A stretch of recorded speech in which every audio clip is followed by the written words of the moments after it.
Hello दोस्तों, स्वागत है आपका हमारे चैनल पर। तो आज का हमारा विषय है पर्यावरण किसे कहते हैं। वैसे तो हम सब जानते हैं कि हमारे आसपास हमें जो भी चीज़ दिखाई देती है सब पर्यावरण का हिस्सा है, लेकिन आज हम इसका विस्तार से अध्ययन करेंगे। तो सबसे पहले अगर आप चैनल पर नए हैं तो चैनल को सब्सक्राइब कर लें। तो आइए जानते हैं पर्यावरण का शाब्दिक अर्थ।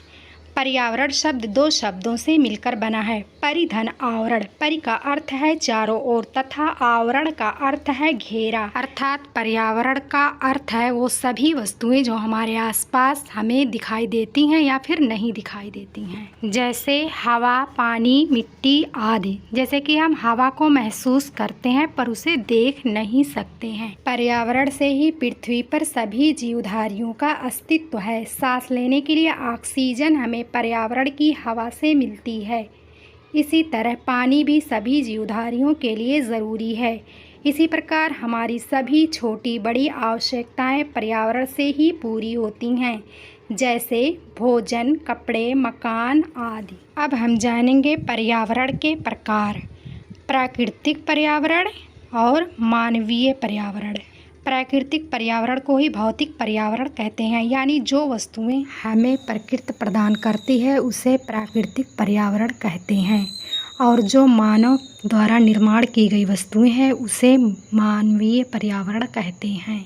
प्राकृतिक पर्यावरण, इसके अंतर्गत पर्यावरण का वो हिस्सा आता है जो प्रकृति हमें प्रदान करती है, जैसे हवा, जल, पेड़ पौधे, जीव जंतु, सूर्य, नदियाँ, पहाड़ आदि। इसे भी पुनः दो भागों में बांटा गया है, जैविक पर्यावरण, अजैविक पर्यावरण।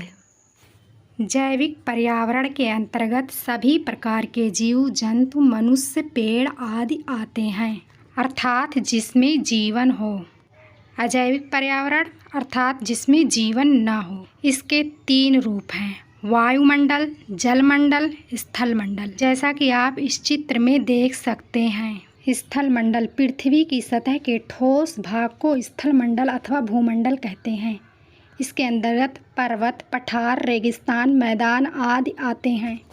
जलमंडल पृथ्वी के जल वाले भागों को सम्मिलित रूप से जलमंडल कहते हैं। पृथ्वी का 3/4 भाग जल से घिरा है। इसके अंतर्गत महासागर, सागर, नदी, तालाब, झील, नहर, नाले आदि आते हैं। वायुमंडल पृथ्वी के चारों ओर पाई जाने वाली वायु वायुमंडल का निर्माण करती हैं। वायुमंडल में oxygen, nitrogen, carbon dioxide, argon आदि गैसें पाई जाती हैं, और ये तीनों मंडल मिलकर जैवमंडल का निर्माण करती हैं। मानवीय पर्यावरण अर्थात सामाजिक पर्यावरण, ऐसी वस्तुएं जो मनुष्य द्वारा निर्मित हैं, जैसे मकान, सड़क, बाजार, गांव, शहर, रेल, मोटर आदि। मानवीय पर्यावरण भी प्राकृतिक पर्यावरण की सहायता से निर्माण होता है। हमारे प्राकृतिक पर्यावरण की रचना जैविक व अजैविक घटकों से मिलकर हुई है, जिसमें दोनों घटक एक दूसरे को प्रभावित करते हैं। ये दोनों घटक एक दूसरे के पूरक हैं। वीडियो देखने के लिए धन्यवाद।